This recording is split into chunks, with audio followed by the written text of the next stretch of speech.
प्राय 1.5 मास हेलानी प्रबल शीतरे थरुछि कंधमाल। गत मास 10 तारिखରୁ कंधमाल जिले में पारद 10 डिग्री तले रही प्रबल शीत सहित जाड़ माड़े स्थानीय लोके कलबल होती। गत काली जिले में पारद 5 डिग्री तलक खसीला। जिलार जी उदयगिरी में सर्वनिम्न तापमात्रा 4.3 सेल्सियस जहां रेकर्ड होता से फुलबाणी में 6 डिग्री और दारिंगबाड़ी में सर्वनिम्न तापमात्रा 7 डिग्री रेकर्ड होता। सहर अपेक्षा ग्रामांचल और पहाड़िया अंचल में तापमात्रा आहरी 2 ରୁ 3 डिग्री कम रहुथिबा देखा मिलुछि। प्रबल शीतरे जिला एक प्रकार थरहर होउछि। हाड़भंगा शीतरे हाथगोड़ कालुआ पड़ जाउछि। हाड़भंगा शीत और जाड़ माड़े जनजीवन अस्तव्यस्त हो पड़ी। संज नईले शीत आरंभ हो जाउछि। मध्यराति शीतर प्रकोप आहरी बढ़ी बढ़ी जाउछि। फुलबाणी प्रतिनिधि त्रिनाथ साहू आम सहित जोड़ी होती लाइव अधिक सूचना। त्रिनाथ जानापी चाहिए पाखापाखि मासरू अधिक समय हो गला शीतर प्रभाव अनुभूत होउछि सारा ओडिशा रे। विशेषकर कंधमाल जिलार विभिन्न अंचल शीतर प्रभाव सबुठु अधिक रहुछि। आज सकाळु सकाळु शीत और जहां मु आपनक पछपटे देखि पारुछि कुहुडीर मात्रा भी खूब बोधुए अधिक अछि। निहाती भाव रसरंजन आम जदि कहवा प्राय 1.5 मास हेलानी कंधमाल जिला को प्रबल शीतर निस्तार ना। आज कथा जदि कहबी आज देखु आज पाणीपाग सामान्य परिवर्तन होती। सकाळु पूरा घन कुहुड़िया परिवेश रही। आप अति निकटू 5-10 मीटर निकटू मुह को मुह देखा संभव नुहे एत जोर कुहुड़ी रही।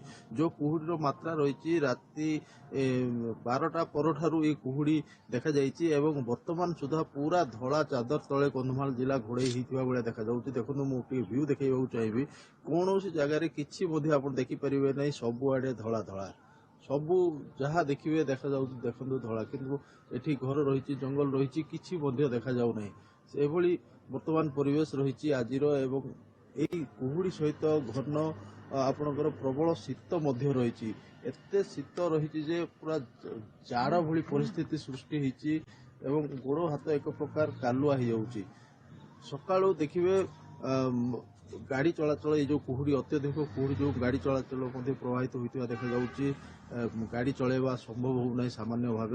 आज जहाँ शीतर परिमाण रही काली जहाँ शीत थिला काली 5 डिग्री तलू कंधमाल जिलार शीत जो पारद रही खसी जाता। आज देखा जाउछि जिले में पारद 5 डिग्री तले रही पारे एवं जिलार जो ग्रामांचल गुड़िक रही ग्रामांचल गुड़िक 5 डिग्री रु आउरी 2-3 डिग्री कम अर्थात 2 किंबा 3 डिग्री सेल्सियस रे लोक माने थरहर होउचंती।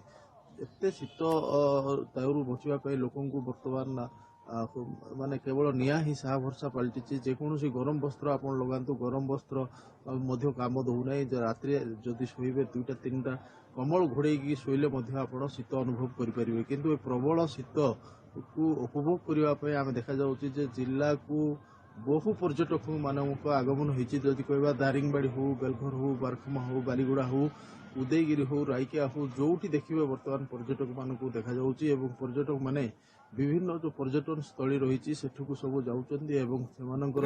पहाड़ी अंचल घाटी अंचल रही प्रायतः कंधमाल जिला देखा गमनागमन गोटे बड़ समस्या सृष्टि होती।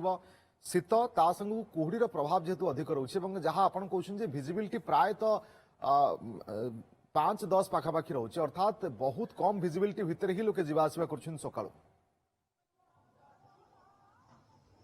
से कथा ही मुझे कहूली जो कम भिजिबिलिटी रही कम भिजिबिलिटी गाड़ी चलेवा बहुत कष्ट साध्य होउछि। घाटी जेहेतु घाटी पहाड़ पर्वत अंचल होउछि कंधमाल जिला आम जदि कहवा लोक माने अति सतर्कता अवलंबन करने पड़ो। संध्या परठू आप देखिए राति 7टा-8टा परठारू कुहुड़ी आरंभ हो जाउछि। जदि से कुहुड़ी प्राय सकाळ 9टा-10टा पर्यंत रोचे एत कुहुड़ी रोचे आप गाड़ी जेकोसी लाइट लगातु से कुहुड़ी काटिबा एते सहज हो नहीं। तेणु निहाती भाव ये मुझे गाड़ी चालक मानू से अति सतर्कता अवलंबन करने दरकार। ये जो कुहुड़ी ना जेकोसी अघटन घटी पारे एमती देखा जाउछि विभिन्न घाटी पहाड़ बर्तमान जो किछि दुर्घटना अतीत हो सारा। तेणु ये जो पाग रही पाग को निहाती भाव जगी रखिकी गाड़ी चालक माने गाड़ी चलाइबा दरकार। जेहेतु आपण कहउछन किछि दिन हेजिबो कुहुडीर मात्रा टिके अधिक अछि आमे साधारणतः देखु जे कुहुडी जदि अधिक होछि ताल शीत टिके कमी जाए। शीतर मात्रा टिके कम अछि ना जेमति थला सेमति एबे भी अछि बा शीतर प्रभाव खूब अधिक अछि लोक माने ଜାଡ଼ ମାଡ଼ରେ ଥରହର ହେଉଛନ୍ତି। ନିହାତି ଭାବେ ମୁଁ ସେଇ କଥା ହିଁ କହୁଥିଲି ଯେ ଗତକାଲି ଠାରୁ ଆଜି ପାଣିପାଗରେ ସାମାନ୍ୟ ପରିବର୍ତ୍ତନ ହେଇଛି। ସାମାନ୍ୟ ପରିବର୍ତ୍ତନ ଅର୍ଥାତ୍ 2 ଦିନ ତଳେ ଆମେ ଦେଖୁଥିଲୁ ମେଘମୁକ୍ତ ରହିଥିଲା ଏବଂ କୁହୁଡ଼ି ନଥିଲା, କିନ୍ତୁ ଆଜି ହଠାତ୍ ଅତ୍ୟଧିକ କୁହୁଡ଼ି, ମାନେ ଏବେ ଯୋଉ କୁହୁଡ଼ି ରହିଛି এই କୁହୁଡ଼ି ପ୍ରାୟ ଆହୁରି 3 ଘଣ୍ଟା ପର୍ଯ୍ୟନ୍ତ ଛାଡ଼ିବନି ଏଭଳି ଦେଖାଯାଉଛି। ତ ଆଜି ନିହାତି ଭାବେ ଗତକାଲି ଯାହା ଥିଲା ତାପମାତ୍ରା ତାଠାରୁ ସାମାନ୍ୟ 1 ଡିଗ୍ରୀ କିମ୍ବା 2 ଡିଗ୍ରୀ ঊର୍ଦ୍ଧ୍ୱରେ ପାରଦ ରହିଥାଇପାରେ, କିନ୍ତୁ ଏବେ ମଧ୍ୟ ଲୋକ ଜାଡ଼ ମାଡ଼ରେ ହିଁ ଥରୁଛନ୍ତି। କାରଣ 10 ଡିଗ୍ରୀ ତଳେ ହିଁ କନ୍ଧମାଳ ଜିଲ୍ଲାର ଯୋଉ ପାରଦ ରହିଛି ତାହା ରହିଛି ଏବଂ ଶୀତ ସହିତ এই କୁହୁଡ଼ି ରହିଛି। ତେଣୁ ନିହାତି ଭାବେ ଏହା ଲୋକଙ୍କୁ ବହୁତ ସମସ୍ୟା ସୃଷ୍ଟି କରୁଛି। ରଶ୍ମି, ओके, बहुत बहुत धन्यवाद आपन समस्त सूचना पाई। त्रिनाथ साहू आम प्रतिनिधि अधिक सूचना दौले। शीतर प्रभाव सारा कंधमाल जिले में खूब अधिक रोचे। 10 डिग्री तले ही पारद रोचे, पाखापाखि मासरू 1.5 मास हो जी उदयगिरी बालीगुड़ा कथा कहवा कि दारिंगबाड़ी फुलबाणी ए सबू सहर में पारद अति तलू खसुची शीतर प्रभाव। और जहाँ त्रिनाथ सूचना दौले जे दिने 2 दिन हो बर्तमान कुहुड़ीर मात्रा खूब अधिक अच्छी, जहाँफल सकाळु सकाळु गमनागमन में बड़ समस्या सृष्टि करुच्ची कंधमाल। बहुत बहुत धन्यवाद आपन समस्त सूचना पाई।